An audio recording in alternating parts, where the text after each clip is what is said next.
Now, myth número tres is adding more fragrance oil makes your candles smell stronger, which is a total myth, which I totally fell for, which is not true. Hola mi gente bella y bienvenidos a mi canal. My name is Sandra if this is your first time here, and welcome to my channel. In this channel, you'll be learning and I'll be speaking about everything high-end or luxury candle making business tips. So without any further ado, let's get into the video. So as you can tell by the title of this video, we'll be discussing 5 myths that we make as candle makers, especially if we're beginner candle makers and we don't really know how to troubleshoot or make candles the very first time. So, myth número uno. Now, 1 ounce of fragrance oil for every pound of wax. This is a myth that many candle suppliers still have on their website that they have not updated, and I'm pretty sure by now they know that this is not something that is truthful to our times now. It might have been maybe back then because people didn't know anything or any better, but now that technology has advanced, that is certainly not true for all waxes and not for all fragrance loads. For example, this is actually okay if you're actually adding 6% of fragrance oil to your wax. So if you're adding 3%, 4%, 8%, this does not work. So anything between 1% to 5%, 1 ounce of fragrance oil for every pound of wax, that does not work. Or if you're adding anything between 7% to 12%, again, this does not work. So the best thing for you to do is to actually use a formula. And the formula that I use is the one that I believe that I found on the internet. I can't remember what website that I found it in, but the actual formula is the weight of the wax you're using in ounces times the percentage of fragrance oil you want to use. So make sure that you're not using more than the maximum fragrance load for the actual wax that you're using, because otherwise then that kind of defeats the purpose. So don't use too much fragrance oil, just use the exact amount that you need and don't go over the maximum amount that goes for that actual fragrance oil. So if you're using a fragrance oil for wax, for soy wax, and soy wax, the maximum fragrance load for it is 6%, don't use 8% of fragrance oil because it's not going to work out for you. So just use the maximum, which is 6%. You could use less than 6, but not more than 6. Or you could use this amazing app that I found on Candlemaker calculator app on Android. I'm not sure if it's there. I have an iPhone and I know for iPhone it's there. I'm going to insert the clip of how the actual app looks like so you guys could go ahead and download that app, which is really good and it's accurate to my knowledge. If you don't find it too accurate, then use the mathematical calculations, but this one is a very good app for you to use, which does not make you use any math. Everything is done for you on the actual app itself. So this is how I use the Candlemaker calculator app. So what I do first is make sure that my vessels is at 1. And if you go to the bottom of your screen, you'll see several dots that says batch, cal. Then you'll have a little fire flame that says wax weight. Then you have preference, then you have the help, and then you have the reverse. Now, the first thing that you should do is tap on preference, which is the one with the little person, and make sure that your imperial is in green.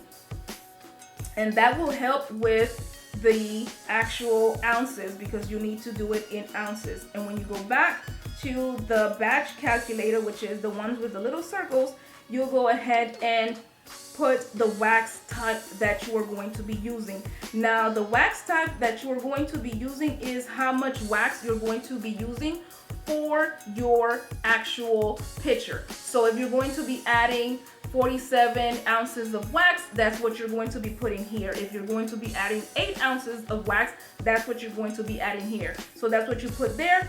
Wax, let's say we're doing 16 ounce wax, so we're just using 16 ounces. And then for the fragrance oil, we're gonna put that at 8%.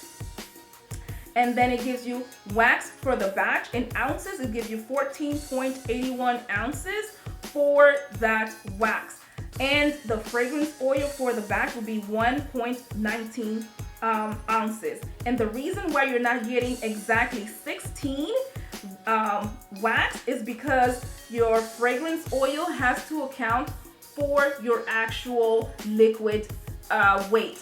Because if you're using exactly 16, then if you're using the ounces for your fragrances, then you're going over your actual container size, and then you'll have extra wax, and you don't want to waste wax. So that's why it tells you 14.81 ounces for that one jar, and then 1.19 ounces for the fragrance oil, so that 14.81 plus 1.19 equals to 16.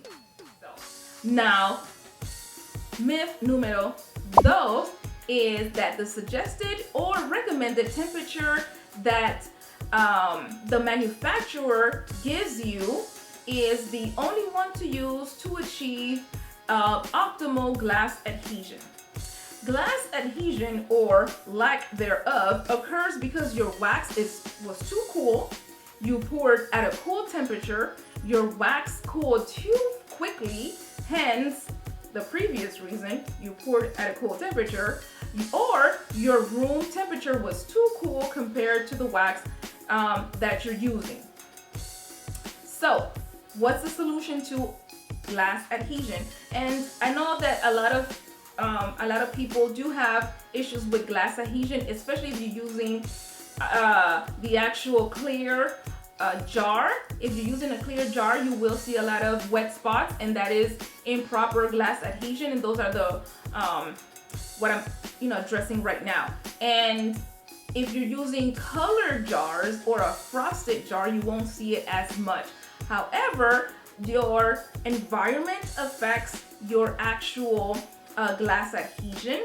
Your pouring temperature affects your glass adhesion, and your jars itself affects your glass adhesion. So what you can do is to make sure that your room temperature is as warm or warm enough for your actual candle making. So if you're using your room or your kitchen to make your candles, then a good thing to do is to have an actual space heater and to actually warm the room up while you're making your candles, so that your actual jars, the room temperature, and your actual wax are all within a warm environment, so that whenever you get ready to pour, then you won't have an issue with glass adhesion. Another thing that you can do is actually heat your vessels with a heat gun, or put it in the oven and take them out before you pour your candles, and then that would also help with glass adhesion. Another tip is to actually make sure that you are pouring at a warmer temperature. So if your actual temperature is 180 degrees, bump it up to 190 degrees, so that when you are pouring, you're pouring a lot warmer, and that will eliminate or decrease the amount of glass adhesion or lack thereof that you don't have on your actual glass. And this works for all your vessels. But if you're using colored vessels or a one that has a frosted vessel, then this is not a big deal to you. But for people who have clear vessels like myself, this is something that you could implement when you're actually doing your candles.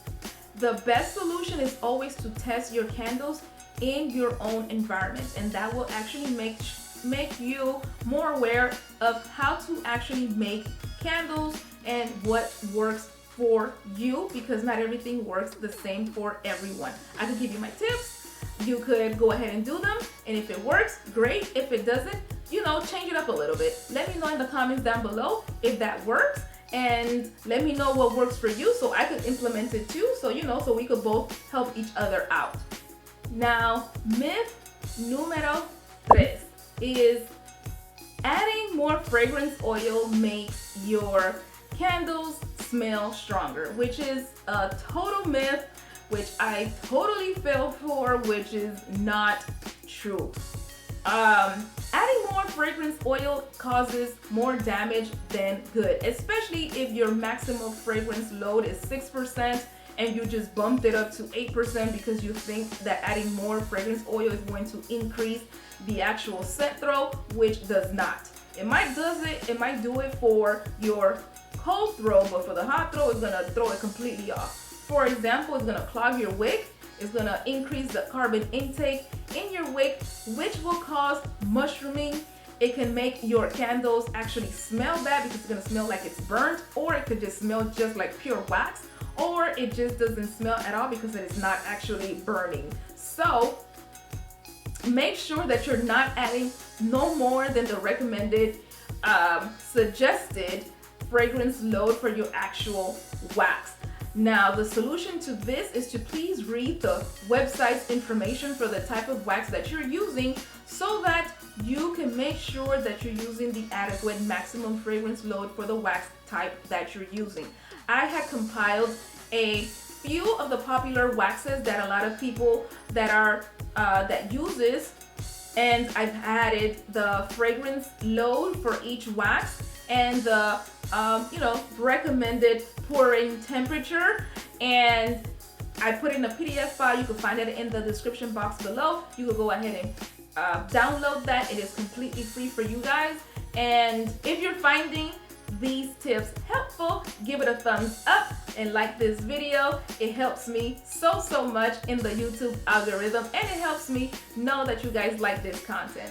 Now, my número 4 myth for you guys is that you must reach a full melt pool before or on your first burn to make sure that your actual wicks work for your vessel. And I've done this, and it's not true. You do not have to reach a full melt pool on your first burn, because your wick, your fragrance oil, and your wax need to bind together in order for it to work effectively. Because if none of those work, then you will never reach a full melt pool. And then the first time that you actually using that wick in that wax with that fragrance, you're actually just helping all those chemicals come together to combine to actually move up the wick in order for it to burn. So the first burn is the burn that you need to, ignite the whole process. And then you let it burn for a few hours. Then you extinguish that burn, you blow it out. You let it solidify again, and most likely it'll be 24 hours or maybe more. I would wait a little bit more, 24 to 48 hours. And then you start the process all over again by lighting up that candle. And then on the second burn, then that's the burn that you start recording your data. So you record the fragrance, did it work, the wax type, did it work, or the actual wick, did that work as well. So don't think that you must reach a full melt pool on your first burn. And actually, if you do reach a full melt pool on the first hour, then that wick is just too big and it is melting too fast, and you don't want that. You want it to burn cleanly and slowly so that customer that is buying that actual candle enjoys the candle a little bit longer. So don't believe that you must reach that full melt pool on that first burn. So now this brings me to myth número 5. Testing multiple variables at the exact same time. Don't do that, because how do you know which variable works and did not work for your actual wick? it doesn't work. It's asking for trouble. So you should not test multiple variables at the same time to make testing faster and think that it's still accurate. Don't do that. Candle making is a chemistry experiment where you have several constants, but you can only change one variable at a time to better troubleshoot your issues if it arises, such as if the wick is too big or too small, if it's mushrooming, if it didn't reach the melt pool on your second or third or fourth burn, if it's tunneling, if the fragrance type was too light or was way too much fragrance.